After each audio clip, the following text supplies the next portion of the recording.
함께 한번 기도하겠습니다. 사랑하는 하나님, 우리가 살아가면서 우리 주님을 영접하고 예수님께서 나의 삶의 주님이심을 고백하고 그렇게 우리가 성령의 세례를 받게 하여 주시니 감사합니다. 우리가 살아가는 과정에 그냥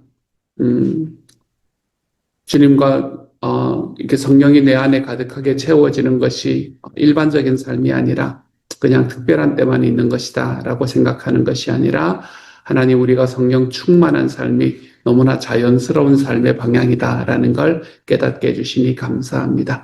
사랑하는 주님, 우리가 성령으로 충만하게 되면 우리가 주님의 사역을 감당하는 길로 걸어가게 될 거고 또 주님의 열매를 맺는 길로 걸어가게 될 건데 주님의 사역을 감당을 할 때 하나님 우리에게 성령의 은사를 주셔서 감사합니다. 주님의 열매를 맺을 때에 우리에게 그리스도를 닮은 열매인 성령의 열매가 무엇인지를 가르쳐 주시고 알려주시니 감사합니다. 우리가 이 길로 걸어갈 때 성령님과 가까워질 수 있는 하나님의 사람이 되도록 주님께서 도와주시고 하나님 더 가깝게 내 주님과 더 가깝게 살아가는 오늘 하루가 되게 하여 주옵소서. 모든 말씀 예수님 이름으로 기도드립니다. 아멘. 오늘의 말씀 고린도전서 12장 1절부터 11절까지의 말씀입니다. 고린도전서 12장 1절부터 11절까지의 말씀. 우리 같은 목소리를 함께 읽습니다. 시작. 형제들아, 신령한 것에 대하여 나는 너희가 알지 못하기를 원하지 아니하노니 너희도 알거니와 너희가 이방인으로 있을 때에 말 못하는 우상에게로 끄는 그대로 끌려갔느니라.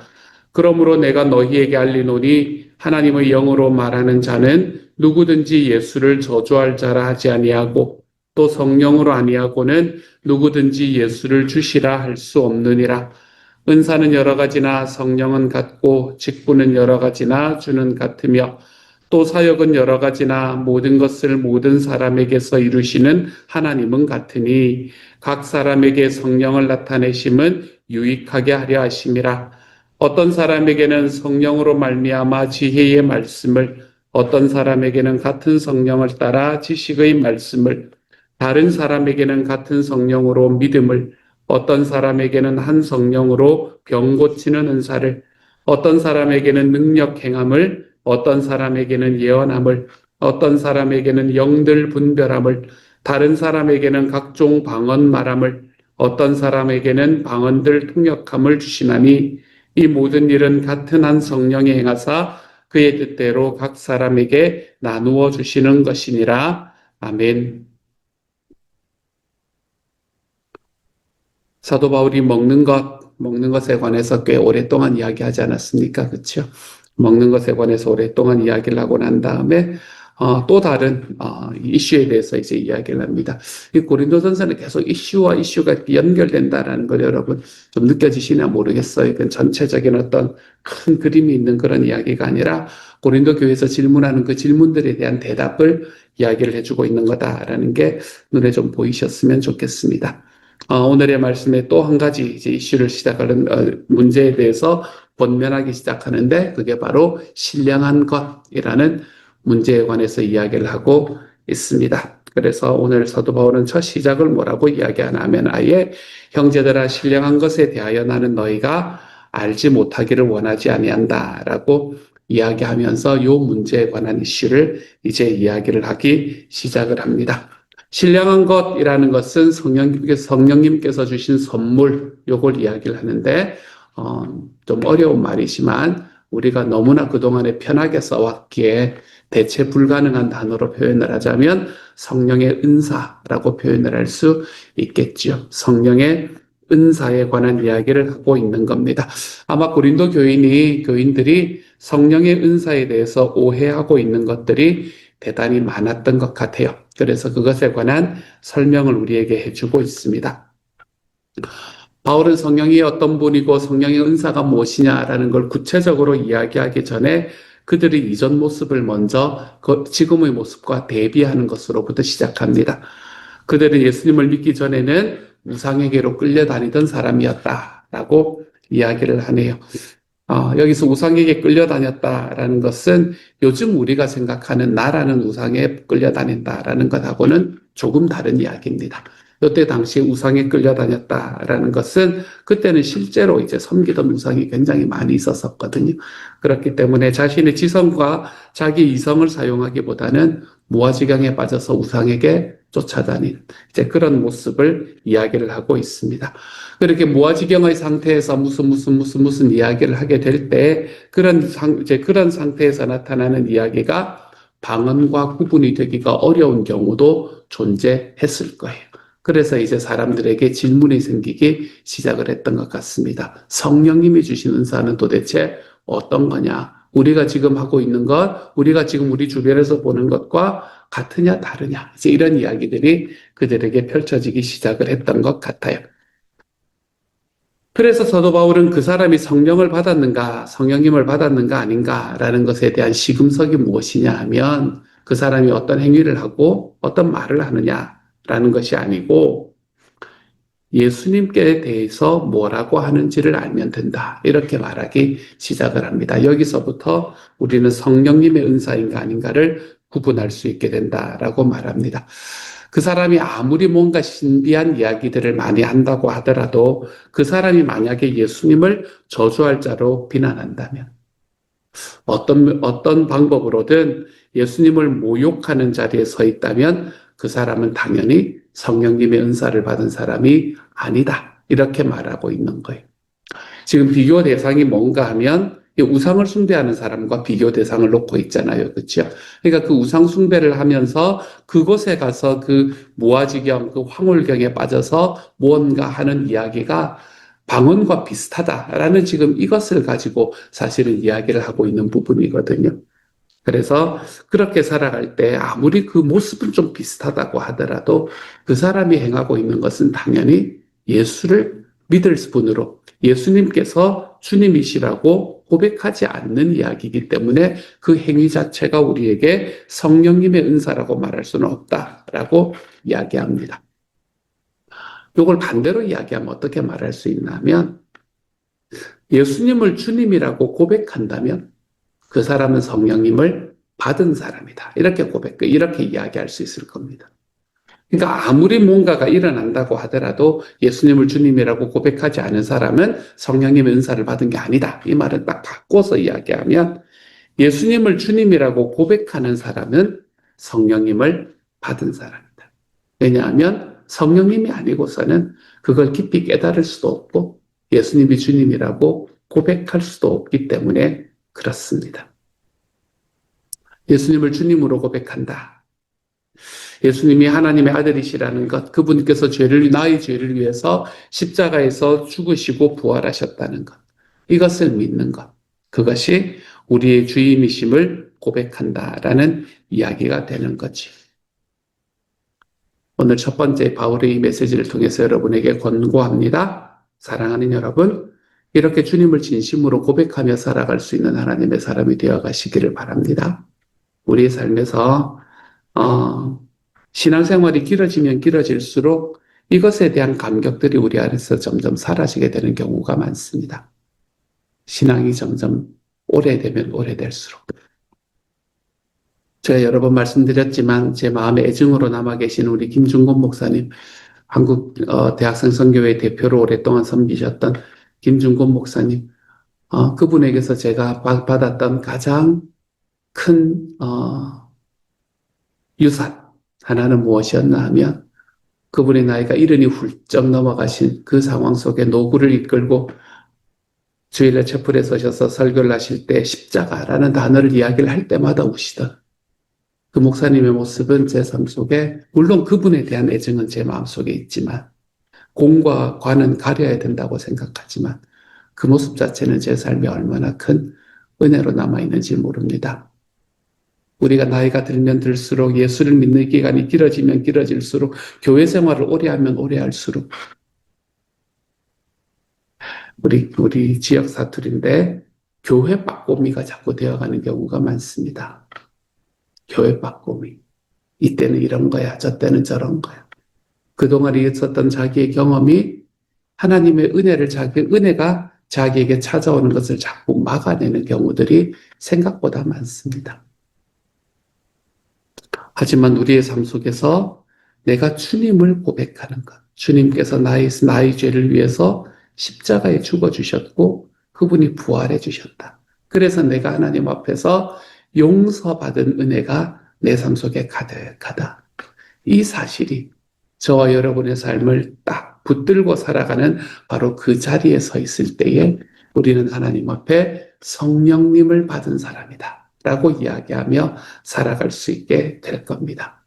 그러니 사랑하는 여러분, 교회 빠꼬미가 되지 마십시다. 우리의 신앙이 점점 길어지면 길어질수록 내 안에 있는 내 속에 찾아오셔서 나의 주님이 되신 바로 그 예수 그리스도가 내 안에서 더 깊이 체험되고 그리고 그분이 나의 삶을 통해 더 잘 드러날 수 있는 하나님의 사람으로 우리가 한 걸음씩 걸어갈 수 있는 그런 사람이 되기를 소망합니다. 그 길로 걸어가는 길, 그것을 한마디로 말하라면 성령 충만하는 길이다. 이렇게 이야기할 수 있겠네요. 이렇게 성령 충만함으로 우리가 성령의 세례를 받고 성령 충만함으로 하나님 앞에 살아갈 때 그때에 우리에게 어떤 일이 일어나는가라는 것을 그 다음부터 쭉 이야기를 하고 있습니다. 은사와 직분과 사역은 여러 가지다. 은사와 직분은 여러 가지다라고 이야기하는 말로부터 시작을 하죠. 그렇죠? 은사는 여러 가지나 직분은 여러 가지나 성령님과 주님은 같다. 사역은 여러 가지나 모든 것을 모든 사람 가운데서 이루시는 하나님은 같다. 그리고 이 세 분이 함께 힘을 모아서 걸어가는 길은 우리에게 유익을 나타내게 하려 하십니다. 이런 이야기를 하고 있습니다. 은사가 무엇인가? 은사라는 것은 아까도 말씀드렸지만 은혜로 주어지는 선물 정도로 정리를 하면 될까요?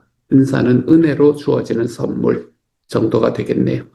직분하면 섬기는 일 정도가 되겠습니다. 그렇죠? 이 직분이 완장이 되면 안 됩니다, 여러분. 어디를 가는 직분이 완장이 되면 안 돼요. 직분은 섬기는 일 정도 이야기가 되면 되겠고, 사역은 행동으로 옮겨서 열매를 거두는 것 정도로 정리를 하면 될까요? 행동으로 옮겨서 열매를 거두는 것 정도 하면 될 것 같습니다. 그러니까 우리는 다양한 은사로 다양한 직분을 통해서 다양한 사역을 한다. 이걸 이야기를 하는 거죠. 그렇죠? 여러 가지다라고 이야기를 했으니까요. 그리고 이 모든 것들은 삼위일체 하나님이 주시는 거다. 이렇게 말하고 있는 거죠. 주님, 성령님, 하나님. 이렇게 이야기를 하는 거니까 우리가 이 하나님, 삼위일체 하나님이 주시는 거다라고 이야기를 합니다.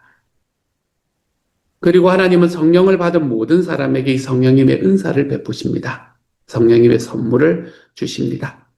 우리가 성령님의 은사를 이야기할 때 여러 가지 기억을 해야 되지만 몇 가지를 꼭 깨달아야 되는 건 은사를 받지 않은 성도는 없다라는 것을 우리가 아는 게 중요합니다. 모두에게 주어져 있는 겁니다. 형제 자매들아 라고 이야기했기 때문에 모두에게 주어졌습니다. 어떤 사람은 눈에 띄는 은사를 받은 사람도 있습니다. 어떤 사람은 눈에 띄는 은사를 받지 못한 사람도 있습니다. 똑같은 은사를 받았다고 해도 그 정도에 따라 좀 다르게 받았을 수도 있습니다. 하지만 모든 사람이 은사를 받았다라는 건 분명합니다. 하나님이 왜 모든 사람에게 성령님의 신령한 선물, 이 은사를 주셨을까? 은사를 주신 이유는 딱 한 가지입니다. 교회를 유익하게 하기 위해서 그렇습니다. 그래서 우리가 은사는 자랑할 것이 없다 이렇게 이야기합니다. 내가 은사를 받았다라는 것은 교회를 유익하게 하는 사역을 하기 위해서 주님께서 주신 겁니다. 예전에 제가 있던 교회에서 제가 있던 교회는 장로교회, 한국의 장로교회 굉장히 투철했던 장로교회였기 때문에 새벽 예배에 나와서 기도를 할 때 방언을 한다라는 건 이제 한때 초반에 제가 아주 어릴 때는 정말 말도 안 되는 이야기였습니다. 그렇게 절대로 하면 안 되는 이야기였어요. 혼자 조용히 그냥 자기만 들리는 목소리로 방언으로 기도하는 건 괜찮았지만 그걸 크게 한다? 그건 있을 수가 없는 그런 교회였습니다. 그런데 그때 한 분이 오셔가지고 이제 소위 은혜를 받으셔서 이제 방언의 은사를 딱 받으신 거예요. 그리고는 새벽 예배 때 오셔가지고 이제 그것을 크게 기도하기 시작을 하는데 얼마나 큰 불평이 있었는지 모릅니다. 그 새벽 예배 나오시는 거의 모든 분들이 이제 그것에 대해서 불평을 하시고 시끄럽다. 자기만 그거냐. 뭐 그 믿냐. 뭐 자기만 뭐 이런 이야기들 그렇게 많이 하시면서 이제 그분을 공격을 참 많이 하셨었고 그리고 그 과정 속에서 제 밀양에 있던 담임 목사님은 딱, 뭐 있으면 이렇게 딱 카리스마적으로 뭐 이렇게 하시는 분이 아니셨거든요. 그래서 이제 그렇게 좀 있다가, 하여간 교회가 좀 많이 힘들었다. 그런 경험이 있었었고, 한 3개월 정도 이제 그런 거 가지고 막 이야기를 하다가 결국 이분이 교회를 나가시는 것으로 이제 정리가 되었다. 그런 경험을 제가 어릴 때, 굉장히 어릴 때 했던, 그게 굉장히 큰 일이었던 것 같아요. 저에게 기억이 지금까지 남아있는 걸 보니까. 그랬던 경험이 있습니다. 하나님께서 내가 은사를 받았다 또는 은사를 받지 않았다 뭐 이런 것들이 중요한 것이 아니라 내가 가지고 있는 나의 은사가 사역에 사용되고 있는가, 교회를 유익하게 만드는가 이런 것들을 자꾸 생각해 볼 필요가 있겠구나라는 생각을 해봅니다. 하나님께 받은 은사라는 것은 주님은 은사를 왜 주시나 하면 왜 선물로 주시나 하면 내가 너무 이뻐서 선물로 주시는 것도 아니고 내가 믿음이 너무 좋아서 하나님이 무슨 상 주시듯이 그렇게 선물로 주시는 것도 아닙니다. 성령님의 은사를 하나님께서 주시는 그 이유는 뭔가 하면 그걸 사용해서 사역을 해라. 이걸 이야기하는 겁니다. 교회에서 그것을 통해서 사역을 해서 교회를 유익하게 만들어라. 이렇게 이야기하시는 거가 되는 거죠. 그러니까 은사를 받았다는 말은 내가 할 일이 생겼구나. 이걸 여러분이 깨달으시면 됩니다. 은사를 받았다는 것은 내가 그것으로 은사를 받지 않은 우리가 많은 곳에서 이야기가 되는 것처럼 은사를 받지 않은 사람들을 판단한다든지 아니면 은사를 받은 나의 믿음이 너무 좋아서 견딜 수가 없다든지 여러분 이런 거로 가는 게 아니라 은사는 내가 교회를 세우는 사역을 맡은 거구나. 라는 것을 여러분이 기억하시면 된다는 겁니다. 그래서 은사는 교회의 유익과 관련이 있는 겁니다. 다양한 은사를 주신 이유는 다양한 은사를 가진 성도들이 함께 협력해서 교회를 세우는 것이 하나님의 뜻이다. 이걸 이야기를 하고 있는 거네요. 여러분 받은 은사가 뭔지 알고 계십니까? 내가 받은 은사가 무엇인가? 라는 걸 좀 알고 나아가시기를 바랍니다. 그 은사를 아시면 그 은사를 사용해서 이웃을 세우고 지체를 섬기고 교회를 세우시기를 바랍니다. 그 은사는 그렇게 사용되는 겁니다. 혹시 여러분에게 은사가 뭔지 잘 모르고 계십니까? 심지어는 은사가 혹시 없다고 생각하지는 않으십니까? 은사가 없는 사람은 없습니다, 여러분. 하나님은 교회를 섬길 수 있는 은사를 모두에게 주셨으니까요. 그러니까 여러분의 삶 속에서 내가 지금 어떻게 교회를 섬길 수 있을까라는 방법을 좀 생각하고 한번 찾아볼 수 있기를 바랍니다. 교회는 소수의 힘으로 세워지지도 않고 교회를 소수의 힘으로 세우는 것은 제가 바라는 바도 아닙니다. 제가 우리 교회 담임 목사로 제가 바라는 바도 아닙니다. 저는 모든 성도들이 자신의 은사를 발휘해서 세워가는 교회, 저는 그 교회를 소망하고 꿈꾸고 있습니다. 그래서 80, 100의 원칙이라고 이야기를 드리잖아요. 80%의 사람들이 100%의 일을 감당하고 그렇게 함께 교회를 세워가는 그런 교회를 꿈꾸고 있습니다. 그러니 겸손하십시오, 여러분. 서로를 존중하십시오. 내가 은사가 있다 해서 내가 교만하지 않고 다른 사람의 은사를 있는 그대로 존중해주며 우리가 가진 은사들을 사용해서 함께 하나님의 교회를 세워갈 수 있는 자리로 걸어갈 수 있기를 바랍니다. 이게 저는 이제 목사기 때문에 여기에서 교회라는 단어를 사용을 했지만 여러분 거기에 목장이라는 단어를 넣으면 똑같은 이야기가 펼쳐지는 것도 기억하시기를 바랍니다. 하나님께서 여러분에게 주신 여러분의 가정교회, 여러분의 목장들 하나하나들 속에서도 함께 서로를 존중하며 겸손하게 자기의 은사를 사용해서 목장을 세워가 볼 수 있는 하나님의 사람들. 그곳에 있는 목장에 있는 모든 사람들이 함께 자기의 은사를 발휘해서 아름답게 목장을 세워가는 그런 하나님의 목장들로 세워져 갈 수 있기를 우리 주님의 이름으로 축복합니다. 같이 한번 기도합시다. 사랑하는 하나님, 우리에게 성령님을 주셔서 감사하고 성령님의 은사를 주셔서 감사합니다.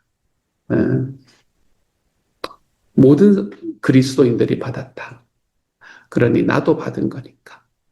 하나님, 내 은사가 무엇인가? 내가 무엇으로 교회를 세우고 무엇으로 목장을 세우고 내가 무엇으로 우리 목장 식구들을 더 유익하게 만들 것인가? 주님, 이것을 우리가 늘 기도하고 고백하며 걸어갈 수 있는 하나님의 사람이 될 수 있도록 주님께서 도와주옵소서. 사랑하는 주님, 주님께서 우리와 함께하여 주셔서 우리 안에 계시는 주님의 놀라운 은혜가 내가 주님을 알고 주님을 믿고 주님께서 나에게 주시는 선물과도 같은 그 은사를 사용해 하나님의 공동체를 아름답게 세워갈 수 있는 주님의 사람들로.